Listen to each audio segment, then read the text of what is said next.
หลังจากที่กระทรวงการต่างประเทศสหรัฐออกแถลงการณ์ว่ากองทัพรัสเซียใช้สารโคโรพิครินและสารเคมีสำหรับควบคุมการจราจรทำสงครามในยูเครนซึ่งถือเป็นการละเมิดอนุสัญญาว่าด้วยอาวุธเคมีนั้นล่าสุดดิมิทรีเพสคอฟโฆษกทำเนียบเครมลินกล่าวกับผู้สื่อข่าวเมื่อถูกถามเกี่ยวกับคำกล่าวหาดังกล่าวเขาระบุว่าก็อย่างที่เป็นมาตลอดข้อกล่าวหาลักษณะต่างๆนี้ไร้หลักฐานไม่เป็นความจริงปราศจากข้อพิสูจน์และไร้สาระสหรัฐกล่าวหารัสเซียละเมิดอนุสัญญาว่าด้วยอาวุธเคมีในขณะที่คอโรพิครินเป็นสารหมั่นเยิ้มที่รู้จักกันในฐานะสารทำลายระบบทางเดินหายใจซึ่งเคยถูกใช้อย่างกว้างขวางระหว่างสงครามโลกครั้งที่1ในรูปแบบของแก๊สน้ำตาศูนย์ควบคุมและป้องกันโรคติดต่อของสหรัฐให้คำจำกัดความว่าเป็นสารทำลายปอดที่สามารถก่อความระคายเคืองอย่างรุนแรงต่อผิวหนังดวงตาและระบบทางเดินหายใจขณะที่มันเป็นสิ่งต้องห้ามอย่างเจาะจง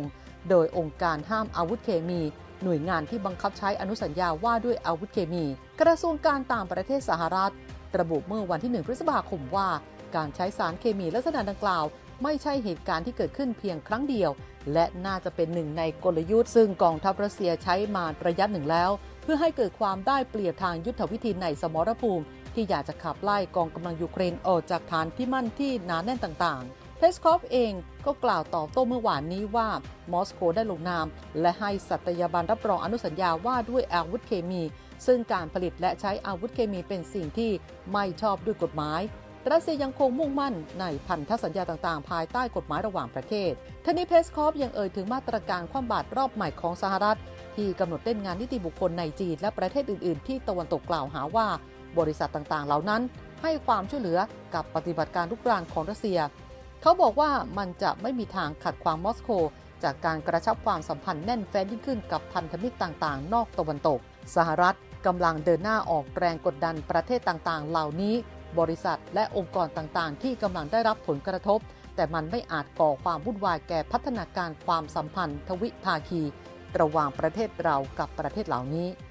สำหรับมาตรการคว่ำบาตรที่กำหนดโดยกระทรวงการคลังสหรัฐเล็งเป้าหมายเล่นงานบริษัทและบุคคลต่างๆที่วอชิงตันอ้างว่าให้ความช่วยเหลือรัสเซียในการจัดหาส่วนประกอบสำคัญและอะไหล่สำหรับภาคกลาโหมของมอสโกเพิ่มการส่งออกทางพลังงานไปจีนนับตั้งแต่สูญเสียการเข้าถึงตลาดยุโรปและยอดนำเข้าอุปกรณ์เครื่องจักรและสินค้าอุปโภคบริโภคจากจีนก็เพิ่มขึ้นเช่นกันอย่างไรก็ตามธนาคารหลายแห่งของจีนหยุดให้บริการลูกค้ารัสเซียหลังจากได้รับการเตือนว่าพวกเขาอาจจะถูกเล่นงานจากมาตรการคว่ำบาตรของตะวันตกตามรายงานของสื่อมวลชนรัสเซียเมื่อช่วงไม่กี่เดือนที่ผ่านมาทั้งนี้กระทรวงการคลังสหรัฐประกาศการคว่ำบาตรเพิ่มเติมบุคคลธรรมดาและนิติบุคคลจากจีนและอีกหลายประเทศรวมถึงตุรกีและสหรัฐอาหรับเอมิเรตส์รวมแล้วมากกว่า300รายชื่อจากการสนับสนุนอุตสาหกรรมทางทหารของรัฐบาลมอสโกให้โจมตียูเครนอีกด้วยและหลังจากที่เซเลนสกี้ผู้นำยูเครนพบปะกับเดวิดคาเมรอนรัฐมนตรีต่างประเทศของอังกฤษเพื่อขอให้จะส่งอาวุธที่สัญญาไว้ในข้อตกลงช่วยเหลือล่าสุดอย่างรวดเร็วที่สุดบลูมเบิร์กรายงานว่าในระหว่างการพบกันดังกล่าวที่จัดขึ้นในกรุงเคียฟเซเลนสกี้ได้บรรยายสรุปให้คาเมรอนเกี่ยวกับสถานการณ์ในแนวหน้าทั้งนี้คาเมรอนกล่าวว่ายูเครนควรมีสิทธิ์โจมตีลึกเข้าไปในดินแดนของรัสเซียได้ด้วยอาวุธของอังกฤษโดยขึ้นอยู่กับเคียฟว่าจะทำหรือไม่พวกเขามีสิทธิ์เช่นเดียวกับที่รัสเซียทำการโจมตีในยูเครนต่อมาเพสคอฟก็ได้กล่าวถึงถ้อยแถลงของคาเมรอนว่าอันตรายและย้ำว่าเป็นการยกระดับยั่วยุรัสเซียอย่างชัดเจนอีกทั้งอาจจะคุกคามความมั่นคงของยุโรปได้นอกจากนี้เซเลนสกี้และคาเมรอนยังได้หารือกันในเรื่องของการจัดกิจกรรมสำคัญระดับนานาชาติที่กำลังจะมีขึ้นด้วยซึ่งรวมถึงการประชุมสุดยอดสันติภาพที่จะจัดขึ้นในสวิตเซอร์แลนด์มาร่วมสนับสนุนท็อปนิวส์นำเสนอความจริงได้แล้ววันนี้เพียงกดปุ่ม Super Thanks แล้วเลือกจำนวนเงินตามที่ต้องการได้เลยครับขอบคุณครับ